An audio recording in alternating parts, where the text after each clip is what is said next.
क्या intermediate value theorem H पे इस दौरानिये में लगता है? ये बंद दौरानिया है, आप देख सकते हैं। आप जानते हैं, और अगर नहीं जानते तो खान एकेडमी की इंटरमीडिएट वैल्यू थ्योरम पे वीडियो देख लें और फिर इस वीडियो पे दोबारा वापस आएं। क्या जानते हैं भाई कि ये थ्योरम सिर्फ ऐसे बंद दौरानिये पे लगता है जहां फंक्शन तसलसल रखता हो, रब्त रखता हो, कंटिन्यूअस हो। यानी इस पूरे दौरानिये की अगर बात की जाए तो पूरे दौरानिये पे यानी -1 से 4 तलक फंक्शन हर पॉइंट पर कोई ना कोई कदर रखता हो।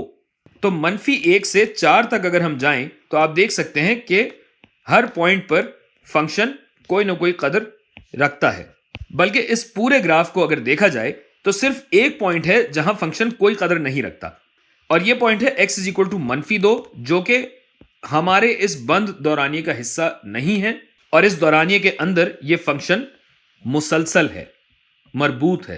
लिहाजा इंटरमीडिएट वैल्यू थ्योरम यकीनन यहां पे लग सकता है, यकीनन यहां लगता है। आ जाएं अगले सवाल पर। अब यहां हमसे कहा गया है कि एक्सट्रीम वैल्यू थ्योरम इस दौरानिये पे लगता है या नहीं। तो एक्सट्रीम वैल्यू थ्योरम के लिए भी आप खान एकेडमी की वीडियो देख लीजिए और फिर इस पे वापस आएं। सवाल यह कह रहा है कि क्या इस बंद दौरानिये में फंक्शन की हुदूद का तयन मुमकिन है, और यही एक्सट्रीम वैल्यू थ्योरम है। तो आप देख सकते हैं कि इस दौरानिये में फंक्शन की कोई ना कोई हुदूद होंगी तो सही, लेकिन यह हुदूद यहां गैर मुतय्यना है, अनडिफाइंड है, नहीं पता की जा सकती, क्योंकि फंक्शन तो यहां मुस्बत और मनफी लामहदूदियत की तरफ जा रहा है। लिहाजा यहां पे एक्सट्रीम वैल्यू थ्योरम नहीं लग सकता।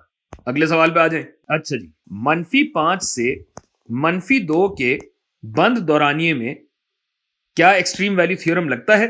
बिल्कुल लगता है, क्योंकि यहां से यहां तक फंक्शन मरबूत है, मुसलसल है, कंटिन्यूअस है, और इस दौरानिये में फंक्शन की हुदूद का कुछ ना कुछ वजूद है। हुदूद हमसे मांगी नहीं गई है, सिर्फ यह पूछा गया है कि एक्सट्रीम वैल्यू थ्योरम लागू होता है या नहीं, और यहां आप देख सकते हैं कि बिल्कुल एक्सट्रीम वैल्यू थ्योरम यहां लागू है।